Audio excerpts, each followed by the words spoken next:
সোমবার থেকে সারা দেশে এক সপ্তাহের লকডাউন দিলেও শর্ত সাপেক্ষে খোলা থাকবে শিল্প কারখানা। চলাচল নিয়ন্ত্রণ হবে কঠোরভাবে। বাড়ি ফিরতে বাস ও লঞ্চে ভিড়। যে পেশেন্টগুলো ডিসচার্জ হয় অথবা দুঃখের সাথে বলছি মারা যায়, সেই সিটগুলোই খালি হচ্ছে। আইসিইউ মধ্যে সিট নাই, আইসিইউ লাগবে আমাদের। এখন বাসায় বসে ট্রিটমেন্ট করবো আপাতত। দিনরাত চেষ্টা করেও কোভিড হাসপাতালে মিলছে না শয্যা। করিডোরেও চলছে জরুরি চিকিৎসা। অজানা শঙ্কা নিয়েই অনেকে ফিরছেন বাড়ি। আজও 58 জনের মৃত্যু।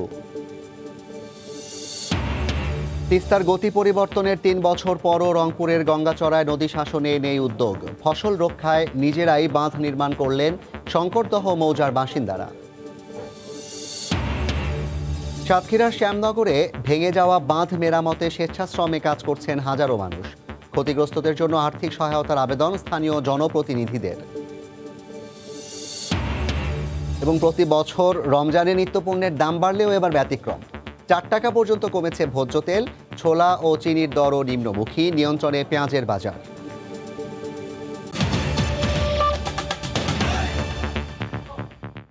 বাংলা সময়ের সঙ্গে আছি আমি জাফর সাদিক। আগামী সোমবার থেকে এক সপ্তাহের জন্য লকডাউনে গোটা বাংলাদেশ। দেশে করোনা পরিস্থিতির অবনতিতে সিদ্ধান্ত নেওয়া হয়েছে বলে জানিয়েছেন আওয়ামী লীগের সাধারণ সম্পাদক ও সেতু মন্ত্রী ওবায়দুল কাদের। এদিকে জনপ্রশাসন প্রতিমন্ত্রী জানিয়েছেন শর্ত সাপেক্ষে খোলা থাকবে শিল্প কারখানা। প্রয়োজনে বাড়তে পারে লকডাউনের সময়সীমা। দেশে পাল্লা দিয়ে বাড়ছে করোনা ভাইরাসের সংক্রমণ, বাড়ছে শনাক্ত ও মৃত্যুর হার। টানা কয়েকদিন করোনা রোগী শনাক্ত হয়েছে প্রতিদিন গড়ে 5,000-এর বেশি। গত বৃহস্পতিবার একদিনে সর্বোচ্চ 59 জন করোনা সংক্রমিত হয়ে মারা গেছেন। গত 9 মাসের মধ্যে করোনায় একদিনে এটি সবচেয়ে বেশি মৃত্যু।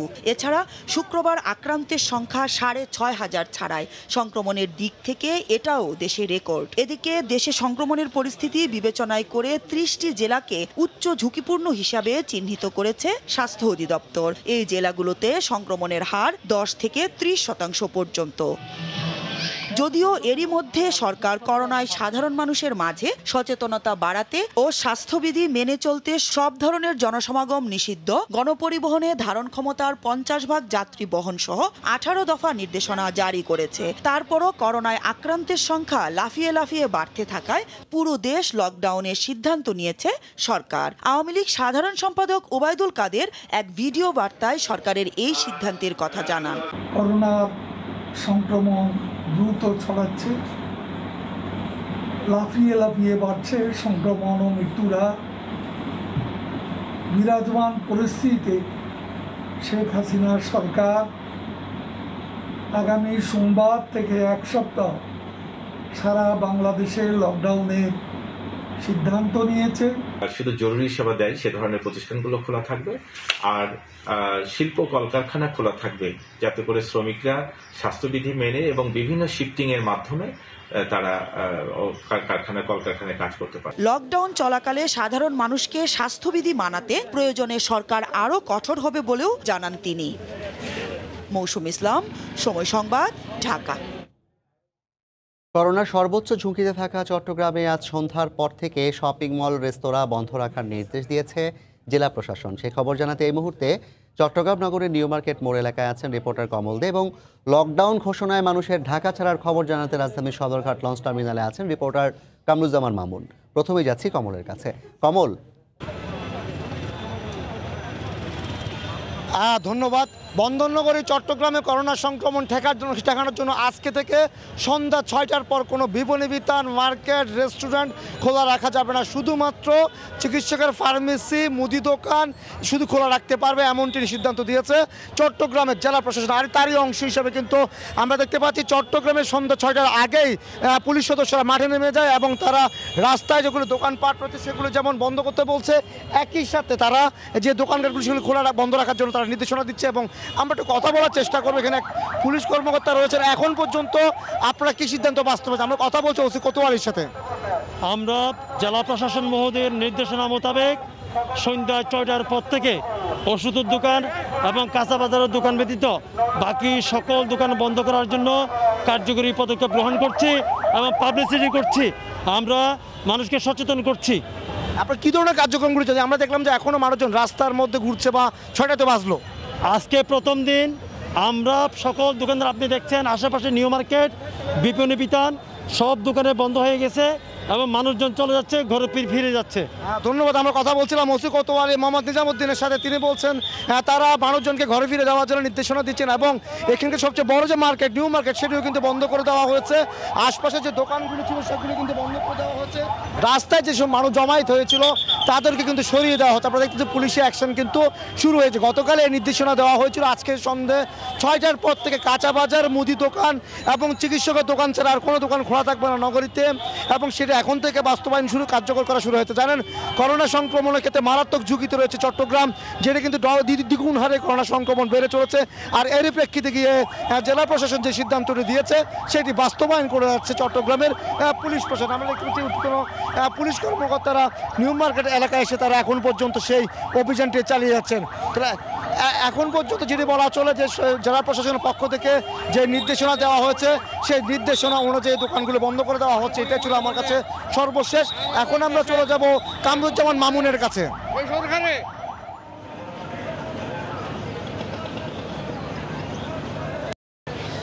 জাফর, অন্যান্য সময়ের চেয়ে রাজধানীর সদরঘাটে কিন্তু যাত্রী চাপ কিছুক্ষণ আগ থেকে বাড়তে শুরু করেছে। বঙ্গগামী মানুষের ভিড় আমরা লক্ষ্য করছি এবং দেখছি যে ধীরে ধীরে এই চাপ বাড়তে শুরু করেছে। অনেকের সঙ্গে আমরা কথা বলেছি, তারা বলছেন যে যেহেতু লকডাউন ঘোষণা হয়ে গেছে এবং এই লকডাউনের মধ্যে আসলে তারা ঢাকায় কি খাবেন, কি করবেন, কোথাও চলাফেরা করতে পারবেন না, সার্বিক দিক বিবেচনা করেই কিন্তু আসলে নিম্ন আয়ের অনেক মানুষ তারা ঢাকা ছেড়ে চলে যাচ্ছেন। কিছুক্ষণ আগে কথা হয়েছে বিআইডব্লিউটির উপপরিচালকের সঙ্গে। তিনি জানিয়েছেন যে অন্যান্য সময়ে যেহেতু এখন 50% যাত্রী নিয়ে যাত্রী বহন করতে হচ্ছে, সেই তুলনায় যাত্রী কয়েকদিন, অর্থাৎ যে ঘোষণা এসেছিল যে 50% যাত্রী নিয়ে লঞ্চে বহন করতে হবে, সেই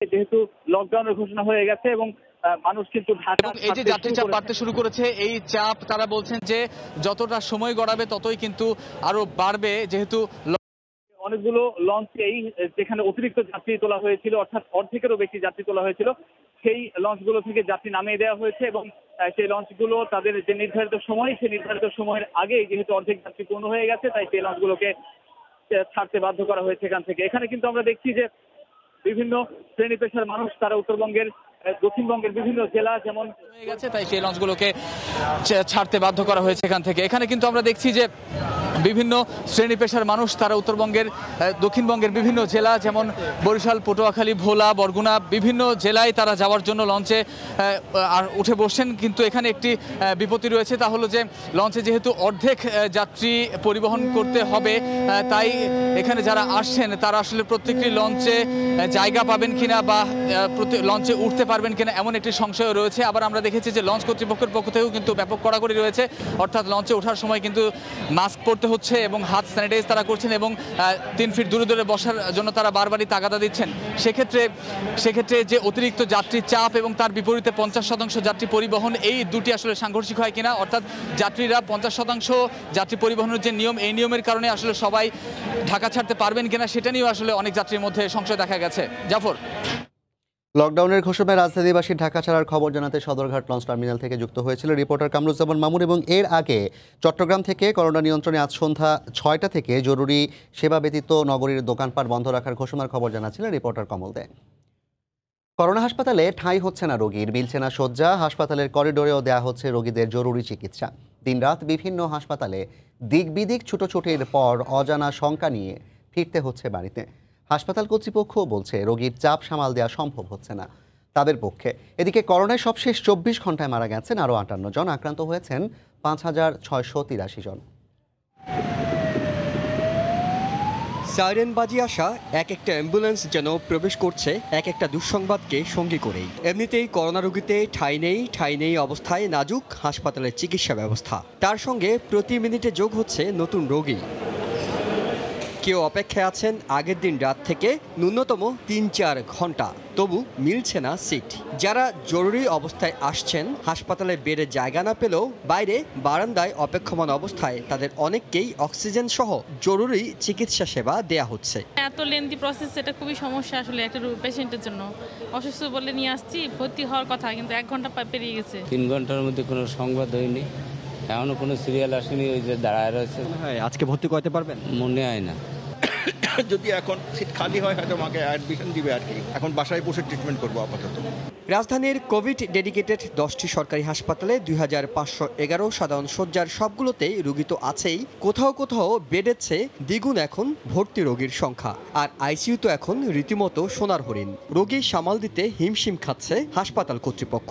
টোটাল বেড সংখ্যা হলো 250টা, টোটাল অ্যাডমিট আছে 428টা, আর আইসিইউ সংখ্যা আমাদের 10টা।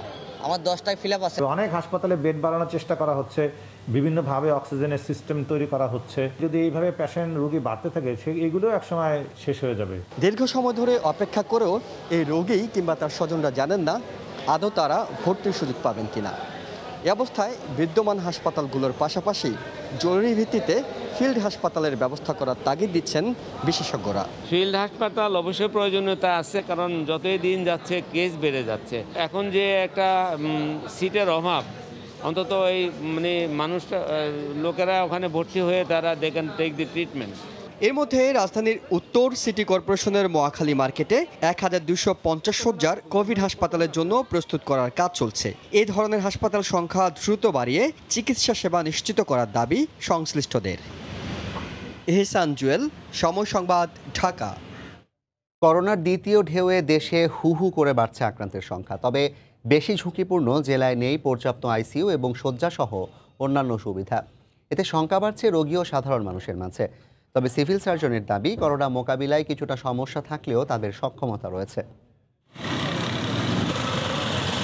করোনার উচ্চ ঝুঁকিপূর্ণ জেলার মধ্যে প্রথম মৌলভীবাজার, অথচ জেলার 8টি সরকারি হাসপাতালের মধ্যে শুধু সদর হাসপাতালে রয়েছে মাত্র 5 শয্যার আইসিইউ সুবিধা, আর জেলায় মাত্র 80টি আইসোলেশন বেড রয়েছে।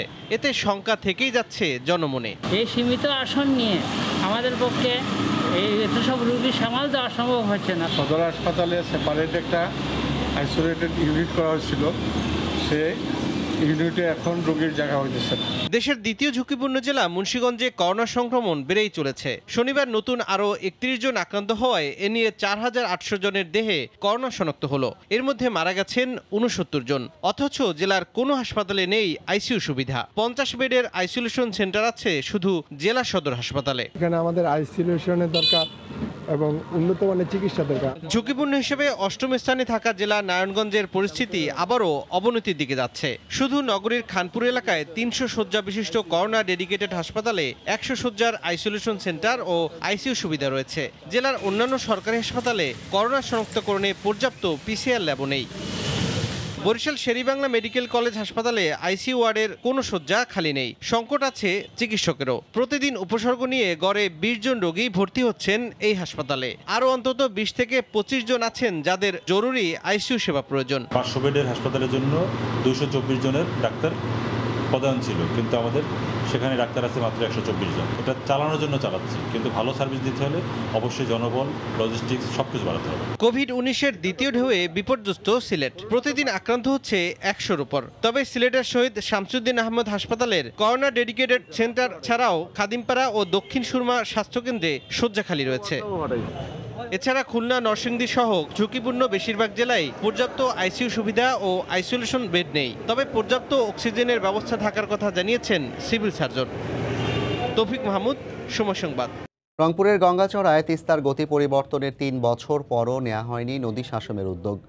সমীক্ষার মধ্যেই আটকে আছে পানি উন্নয়ন বোর্ড। শঙ্করদহ মৌজায় 20,000 পরিবারের ঘরবাড়ি ও ফসলি জমি রক্ষায় নিজেরাই অর্থ ও শ্রম দিয়ে নির্মাণ করছেন 6 কিলোমিটার দীর্ঘ বাঁধ। শাকিল মাহমুদের ক্যামেরায় রতন সরকারের রিপোর্ট। 2018 সালের বর্ষায় উজানের ঢলে বিনবিনার চর ভেঙে মূল প্রবাহ থেকে 2 কিলোমিটার উত্তরে নতুন আরও 2টি গতিপথে প্রবাহিত হয় তিস্তা। ফলে পুরো শঙ্করদহ মৌজাসহ লক্ষ্মীটার ইউনিয়নের আশেপাশের আরও কয়েকটি মৌজার অংশবিশেষ ভেঙে চুরে প্রবাহিত হয় তিস্তা। মহিপুরের শেখ হাসিনা সেতুর উত্তরে নতুন গতিপথে ঢলের মুখে ঝুঁকিতে ছোট 2টি ব্রিজ আর বিলীনের শঙ্কায় রংপুর লালমনিরহাট সড়ক।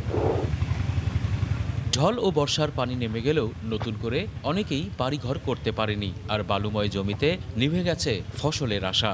এই 2টা শাখার কারণে জমি জমাগুলো বিলীন হয়ে গেছে, আবার সুবাদ আমরা করতে পারছি না। এটা সরে জমিন ছিল, হাজার হাজার ধান ভুট্টা এখানে উৎপাদন হইতো। বারবার আকুতি জানালেও সমস্যার সমাধান না হওয়ায় নিজেরাই গতর খাটিয়ে বা চাঁদা দিয়ে তৈরি করছেন বাঁধ। এতে অংশ নিচ্ছেন ক্ষতিগ্রস্ত 20 সহস্রাধিক পরিবার। আমরা এই এলাকার লোক চাঁদা তুলি আমরা এই বাঁধটা করতেছি, কত কষ্ট করি, যেভাবে হোক কামলা খাটা পয়সা দিয়ে কোনো চেষ্টা করছি এই বেড়ি বাঁধ বানার জন্য। 10 টাকা 20 টাকা 1000 5000 10,000 টাকা করে দিয়ে আমরা এটা নিজে বাঁধতেছি। ক্ষতিগ্রস্ত এসব মানুষের বাঁচার সংগ্রামে নৈতিক সমর্থন ও সামান্য হলেও সহায়তার হাত বাড়িয়েছে জেলা প্রশাসন। আমরা ওখানকার মানুষদের রক্ষার জন্য তারা যে উদ্যোগ নিয়েছে, আমরা গতবারও তাদের পাশে ছিলাম, এবারও আমরা তাদের পাশে থাকব। সমস্যার স্থায়ী সমাধানে সমীক্ষার মধ্যেই প্রায় 3 বছর ধরে আটকে আছে পানি উন্নয়ন বোর্ড। মূল নদীটি মূলত বাম দিকে ছিল 5 বা 10 বছর পূর্বে, সে কারণে পূর্ণাঙ্গ সমীক্ষা কার্যক্রম ছাড়া এখানে পানি উন্নয়ন বোর্ডের পক্ষ থেকে উন্নয়ন কার্যক্রমে অংশগ্রহণ করাটা সমীচীন হবে না। আর ক্ষতিগ্রস্ত মানুষের নিজেদের তৈরি এই বাঁধে সহায়তা সমীচীন নয় বলে মনে করেন এই প্রকৌশলী। রতন সরকার, সময় সংবাদ, রংপুর। তৃতীয় দিনের মতো সাতক্ষীরা শ্যামনগরে ভেঙে যাওয়া বাঁধ মেরামতের কাজ চলছে জোরে সোরে। স্বেচ্ছাশ্রমে কাজ করছেন সহস্রাধিক মানুষ। ক্ষতিগ্রস্তদের আর্থিক সহায়তা দেওয়ার দাবি স্থানীয় জনপ্রতিনিধিদের। ঝুঁকিপূর্ণ বাঁধগুলো মেরামতের জন্য সংশ্লিষ্ট মন্ত্রণালয়ে অবহিত করা হয়েছে বলে জানিয়েছে পানি উন্নয়ন বোর্ড। মমতাজ আহমেদ বাপির পাঠানো তথ্য ছবি নিয়ে রিপোর্ট। শনিবার ভোরে ভাটার পানি নেমে যাওয়ার সাথে সাথে বুড়িগোয়ালিনী ও আঠুলিয়া ইউনিয়নের চেয়ারম্যানের নেতৃত্বে দুর্গাবাটি এলাকার বাঁধ মেরামতের কাজ শুরু হয়। টানা তৃতীয় দিনের মতো বাঁধ মেরামতে আপ্রাণ চেষ্টা চালান এলাকাবাসী। এদিকে লোকালয়ে ঢুকে পড়া জোয়ারের পানি সরে না যাওয়ায় কোনো কোনো এলাকায় এখনো পানিবন্দী মানুষ। সুপেয় পানি ও খাবার সংকটে চরম দুর্ভোগ পোহাতে হচ্ছে তাদের। মাছ ওঠার মুখে আমাদের এই ভাঙন মানে সব ক্ষতিগ্রস্ত হয়ে গেছে। বাড়িঘর তো সব কিছু ভয়েসি নিয়ে চলে গেছে এবং মুরগির খামার, বড় বড় কাঁকড়ার পয়েন্ট এসব আমাদের সব ভেসে গেছে। আমাদের বর্তমান বেশি অসুবিধা হচ্ছে আমাদের খাবার পানি। টেকসই ভেড়িবাঁধ না হলে এই এলাকার মানুষ বারবার ঘুরে দাঁড়ানোর পরও যে সক্ষমতা অর্জন করে সেটি আবার বিলীন হয়ে যায়। যে আমার বাড়িঘর পানিতে তলিয়ে গেছে তাদের ক্ষতিপূরণ সরকারের কাছে আমি দাবি করি। ঝুঁকিপূর্ণ বাঁধগুলো চিহ্নিত করে মেরামতের জন্য মন্ত্রণালয়ে প্রস্তাবনা পাঠানো হয়েছে বলে জানিয়েছে পানি উন্নয়ন বোর্ড। ইতিমধ্যে এই সকল ঝুঁকিপূর্ণ স্থানসমূহ আমরা চিহ্নিত করে প্রস্তাবনা আমরা দাখিল করছি এবং বোর্ড থেকে আমাদের নির্দেশনা আসছে অতি শীঘ্রই কাজগুলো বাস্তবায়ন করার জন্য।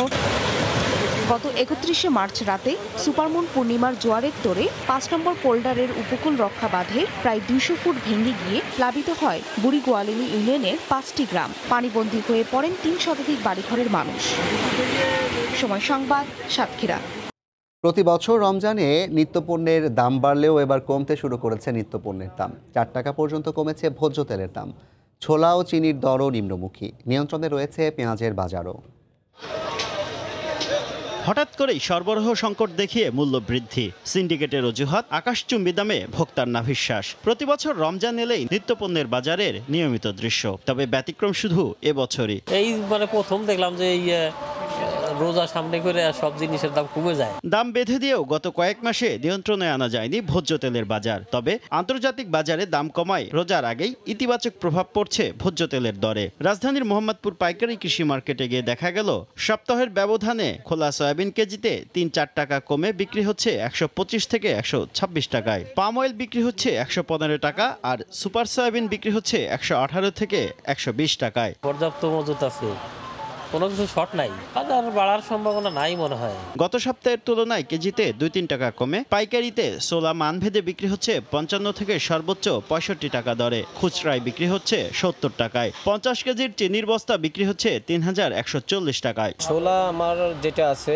মানে মোটামুটি ভালো কোয়ালিটি, সেটা 70 টাকা, চিনি 65 টাকা কেজি। দেশীয় পেঁয়াজের পর্যাপ্ত সরবরাহ থাকায় এবার রমজানে সংকটের কোনো আশঙ্কা দেখছেন না পাইকাররা। সপ্তাহের ব্যবধানে দেশি পেঁয়াজ কেজিতে 30 টাকা থেকে কমে বিক্রি হচ্ছে 27 টাকায়। তবে সরবরাহ কম থাকায় কেজিতে 15 থেকে 20 টাকার মতো বেড়েছে চায়না আদা, বেড়েছে দেশি রসুনের দামও। এখন উঠতেছে পেঁয়াজ, সবাই চাঙে উঠাইতেছে, কৃষকরা চাঙে পেঁয়াজ উঠাইতেছে, বেচতেছে। ইন্ডিয়ান পেঁয়াজটা গত সপ্তাহে ছিল 27-28, এটা 25-26 হয়েছে।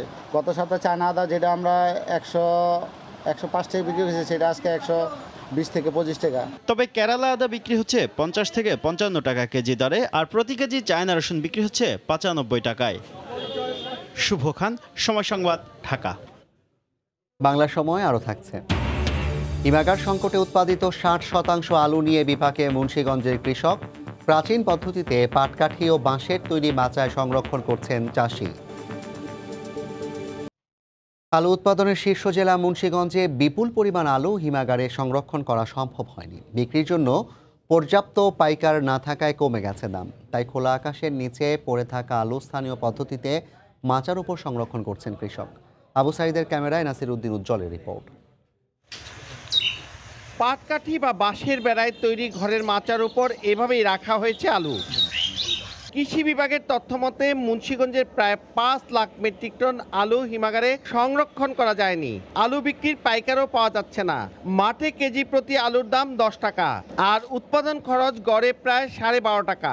হিমাগার সংকটে স্থানীয় পদ্ধতিতে ঘরে ঘরে আলু সংরক্ষণ করা হয়েছে। কৃষি কর্মকর্তাদের পরামর্শে প্রাচীন পদ্ধতি ব্যবহার করে ক্ষতি কমিয়ে আনার চেষ্টা করছেন কৃষক। মাছা কইরা সাইরথের পাট কইরা বেড়া দিয়া এটা উপরদা টিনের চাল দিয়া রাখছি। বিদেশে কোনো রপ্তানির ব্যবস্থা কোনো আমাকে যদি কোনো সুযোগ সুবিধা দেয় তাহলে ব্যাপারে আমরা গৃহস্থী করতে পারবো। দাম নাই, কোল্ড স্টোরেজের জায়গা নাই, যার কারণে এইখানে স্থানীয়ভাবে আলু সংরক্ষণ করার জন্য হিড়িক পড়ে গেছে। খোলা আকাশের নিচে পড়ে থাকা আলু স্থানীয় পদ্ধতিতে সংরক্ষণে জনপ্রিয়তা বাড়ছে। এই পদ্ধতিতে 3 মাস আলু সংরক্ষণ সম্ভব বলে জানান কৃষি কর্মকর্তা। ঠান্ডা জায়গায় আলুগুলা থাকে, শুকায় কম, পোকার আক্রমণ কম হয়, এরপরে আলুগুলাকে তারা সহজেই পরিচর্যা করতে পারে। কৃষি অফিসের তথ্য মতে জেলায় উৎপাদন হয়েছে প্রায় 13 লাখ মেট্রিক টন আলু, আর 68 হিমাগারে ধারণ ক্ষমতা 5.5 লাখ মেট্রিক টন। নাসির উদ্দিন উজ্জ্বল, সময় সংবাদ, মুন্সিগঞ্জ। মোংলায় 5 দিনেও শুরু হয়নি পশুর চ্যানেলে ডুবে যাওয়া কয়লা বোঝাই কার্গো জাহাজের উদ্ধার কাজ। জাহাজের মালিক জানান প্রবল স্রোতের কারণে উদ্ধার কাজ শুরু করা সম্ভব হচ্ছে না, তবে জাহাজটি উদ্ধারের জন্য সব ধরনের প্রস্তুতি নেওয়া হয়েছে। গত 29শে মার্চ দুপুরে পশুর চ্যানেলের কাটাখালী এলাকায় যাত্রা বিরতিকালে পানির স্রোতে তলা ফেটে ডুবে যায় কার্গো জাহাজ এমভি ইপসিহা মাহিম। জাহাজটি হারবাড়িয়া এলাকার একটি বিদেশি মাদার ভ্যাসেল থেকে 700 মেট্রিক টন কয়লা বোঝাই করে যশোরের নওয়াপাড়ার উদ্দেশ্যে যাচ্ছিল। মুন্সিগঞ্জে জাতির জনক বঙ্গবন্ধু শেখ মুজিবুর রহমানকে উদ্দেশ্য করে শিশুদের লেখা চিঠি নিয়ে বইয়ের মোড়ক উন্মোচন করা হয়েছে। বিকেলে PPI residential model school and college অডিটোরিয়ামে ব্যতিক্রমধর্মী এই বইয়ের মোড়ক উন্মোচন করা হয়। স্বাধীনতা পদকপ্রাপ্ত বীর মুক্তিযোদ্ধা অবসরপ্রাপ্ত লেফটেন্যান্ট কর্নেল কাজী সাজ্জাদ আলী জহির বীর প্রতীক বইটির মোড়ক উন্মোচন করেন। ভবিষ্যতে কেমন বাংলাদেশ দেখতে চায় তাদের সেই ভাবনা ও স্বপ্ন জানিয়ে বঙ্গবন্ধুকে উদ্দেশ্য করে 52 জন শিক্ষার্থী চিঠি লিখে। বইটিতে শিক্ষার্থীদের আঁকা বঙ্গবন্ধুর ছবিও স্থান পায়।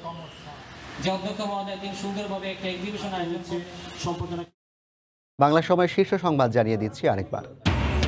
সোমবার থেকে সারা দেশে 1 সপ্তাহের লকডাউন দিলেও শর্ত সাপেক্ষে খোলা থাকবে শিল্প কারখানা। চলাচল নিয়ন্ত্রণ হবে কঠোরভাবে। বাড়ি ফিরতে বাস ও লঞ্চে ভিড়। যে পেশেন্টগুলো ডিসচার্জ হয় অথবা দুঃখের সাথে বলছি মারা যায়, সেই সিটগুলোই খালি হচ্ছে। আইসিইউর মধ্যে সিট নাই, আইসিইউ লাগবে আমাদের। এখন বাসায় বসে ট্রিটমেন্ট করব আপাতত। দিনরাত চেষ্টা করেও কোভিড হাসপাতালে মিলছে না শয্যা। করিডোরেও চলছে জরুরি চিকিৎসা। অজানা শঙ্কা নিয়েই অনেকে ফিরছেন বাড়ি। আজও 58 জনের মৃত্যু। এবং তিস্তার গতি পরিবর্তনের 3 বছর পরও রংপুরের গঙ্গাচড়ায় নদী শাসনে নেই উদ্যোগ। ফসল রক্ষায় নিজেরাই বাঁধ নির্মাণ করলেন শঙ্করদহ মৌজার বাসিন্দারা। এই ছিল বাংলা সময়। সঙ্গে থাকুন সময়ের।